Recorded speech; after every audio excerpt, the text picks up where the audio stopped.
प्रयागराज महाकुंभ में श्रद्धालुजनों की भारी भीड़ है। लगभग 8 से 10 करोड़ श्रद्धालु इस समय प्रयागराज के अंदर मौजूद है। कल भी 5.5 करोड़ श्रद्धालुजनों ने महाकुंभ का स्नान किया था। ये जो भारी दबाव श्रद्धालुजनों के कारण और श्रद्धालुओं के संगम नोच पर जाने के कारण वहाँ पर एक बना हुआ है, लेकिन पूरा प्रशासन मौके पे वहाँ मौजूद है। रात्रि को 1 से 2 बजे के बीच में अखाड़ा मार्ग पर, जहाँ पे अखाड़ों के अमृत स्नान के दृश्य से बैरिकेड्स भी किए गए थे, तो बैरिकेड्स को फांद करके आने में कुछ श्रद्धालु गंभीर रूप से घायल हुए हैं। उन्हें तत्काल हॉस्पिटल में पहुंचा करके उपचार आदि की व्यवस्था उनके लिए की गई है। उनमें से कुछ श्रद्धालु गंभीर रूप से घायल हैं। लगातार प्रशासन स्थानीय स्तर पर श्रद्धालुओं की सकुशल स्नान कराने के दृष्टि से रात्रि को कल सायंकाल 6:30-7 बजे से ही मौनी अमावस्या का मुहूर्त प्रारंभ होने के बाद से ही लगातार लगा हुआ है। प्रयागराज में महाकुंभ में श्रद्धालुजनों के सकुशल स्नान करने, अमृत स्नान के लिए देश भर से आए हुए श्रद्धालुजनों की व्यवस्था के लिए, उनके कुशल क्षेम के लिए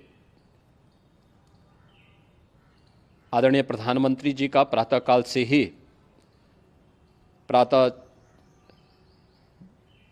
से ही उनके लगभग 4 बार प्रधानमंत्री जी ने हालचाल लिया है। माननीय गृह मंत्री जी ने, माननीय राष्ट्रीय अध्यक्ष भारतीय जनता पार्टी श्री JP नड्डा जी ने,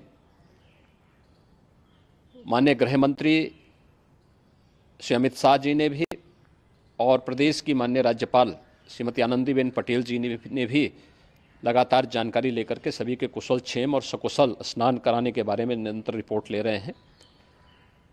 हम लोगों की प्रातःकाल से ही श्रद्धालुजन जो भी आए हैं वे स्नान कर सकें, इसके लिए यहाँ पे उच्च स्तरीय बैठक भी चल रही है, जिसमें मुख्य सचिव भी हैं, DGP हैं, प्रमुख सचिव गृह हैं, मुख्यमंत्री कार्यालय के अपर मुख्य सचिव के साथ ADG लॉ एंड ऑर्डर के साथ साथ अन्य वरिष्ठ अधिकारीगण मौजूद हैं।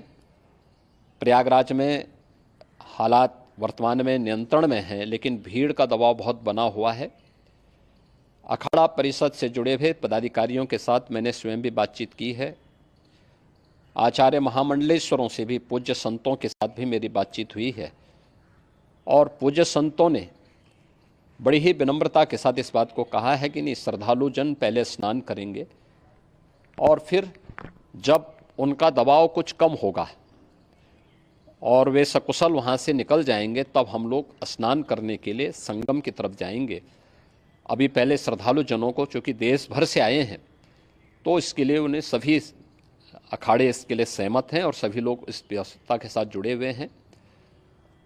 लगातार इस दिशा में हम लोगों का प्रयास है कि जो अब तक प्रातःकाल से ही आपने देखा होगा, कल मैंने बताया कि कल लगभग 5.5 करोड़ श्रद्धालु कल महाकुंभ का स्नान किए हैं, और आज प्रातःकाल तक लगभग 8:30 बजे तक 3 करोड़ से अधिक श्रद्धालु स्नान कर चुके हैं, और ये लगातार जारी है। लेकिन संगम नोच पर, अखाड़ा मार्ग पर, नागवासुकी मार्ग पर लगातार दबाव बना हुआ है, और वहाँ पर श्रद्धालुजनों की सुविधा के लिए भी हर प्रकार की वहाँ पर प्रशासन पूरी मुस्तैदी के साथ लगा हुआ है। और इसीलिए मेरी अपील है पूरे प्रदेशवासियों से, पूरे देशवासियों से और सभी श्रद्धालुओं से भी, सभी पूज्य संतों से भी कि अफवाह पर कोई ध्यान न दें, संयम से काम लें। ये सब आयोजन सभी लोगों का है। प्रशासन उनकी सेवा के लिए पूरी तत्परता के साथ लगा हुआ है। केंद्र और राज्य सरकार पूरी मजबूती के साथ वहाँ पर हर प्रकार का सहयोग करने के लिए तत्पर है। लेकिन कोई किसी अफवाह पे ध्यान न दें। कोई भी व्यक्ति नकारात्मक अफवाह फैलाने का प्रयास करेगा, उस प्रकार से नुकसान हो सकता है। और जहाँ पर हैं आप, लगभग 15 से 20 किलोमीटर के दायरे में अस्थायी घाट बनाए गए हैं। उसमें कहीं भी वे स्नान कर सकते हैं।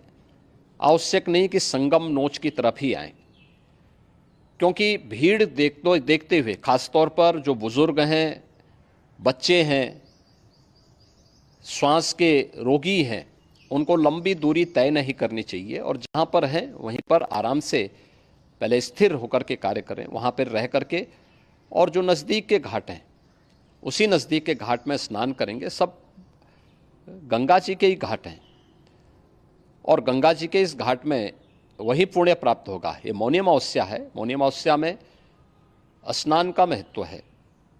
संगम में स्नान का दबाव बहुत ज़्यादा है, इसलिए सभी लोग अगर वहाँ पे इसमें अपना सहयोग करेंगे तो सकुशल हम सभी श्रद्धालु जनों को वहाँ पर स्नान करने में सफल होंगे। और फिर इसके उपरांत अमृत स्नान के लिए पूज्य संतों से भी, अखाड़ों से भी हम लोग अनुरोध करेंगे। जो घायल हैं, गंभीर रूप से घायल हैं, उनके उपचार की तत्परता के साथ व्यवस्था भी की गई है। उन सब के सकुशल स्वस्थ होने की भी हम कामना करते हैं। लेकिन मेरी अपील होगी कि कोई भी नकारात्मकता न फैलाने दें और न किसी अफवाह पर विश्वास करें। स्थिति नियंत्रण में है। हाँ, दबाव जरूर है, क्योंकि मैंने आपको बताया कि प्रातःकाल से सुबह 8:30 बजे तक 3 करोड़ से अधिक श्रद्धालु स्नान कर चुके हैं। और पूरे मेला क्षेत्र में अगर हम देखेंगे, प्रयागराज में हम देखेंगे, तो लगभग 9 से 10 करोड़ श्रद्धालु इस समय वहाँ पर मौजूद है, जिसमें से 3 करोड़ यह वापस जा रहा है। इसके लिए रेलवे ने भी मेला स्पेशल लगाई हुई है। प्रातःकाल से लगभग 40 मेला स्पेशल प्रयागराज स्टेशन से, जोशी स्टेशन से, अन्य स्टेशन से श्रद्धालुओं को लेकर के सकुशल स्नान कराने के बाद उनको लेकर के गंतव्य की ओर आगे बढ़ी है। और लगातार ये प्रक्रिया वहाँ पर आगे बढ़ाई जा रही है। होर्डिंग एरिया भी बनाए गए हैं। प्रशासन जो वहाँ पर डायरेक्शन दें, मुझे लगता है सब लोग उसका पालन करेंगे तो सकुशल, क्योंकि पूरा दिन भर देर रात्रि तक अमृत स्नान का मुहूर्त है। मौनी अमावस्या का जो मुहूर्त है पूरे रात्रि भर है। इसलिए ये नहीं हो केवल इस पे कि हम अभी स्नान करेंगे, आवश्यक नहीं, कभी भी आप स्नान कर सकते हैं। तो उस पर ज़रूर सभी से मेरी विनम्र अपील होगी कि वे लोग उस पर सहयोग करेंगे तो सकुशल सभी को स्नान कराने में और सकुशल इस महापर्व को आयोजित करने में प्रशासन को और शासन को मदद मिलेगी।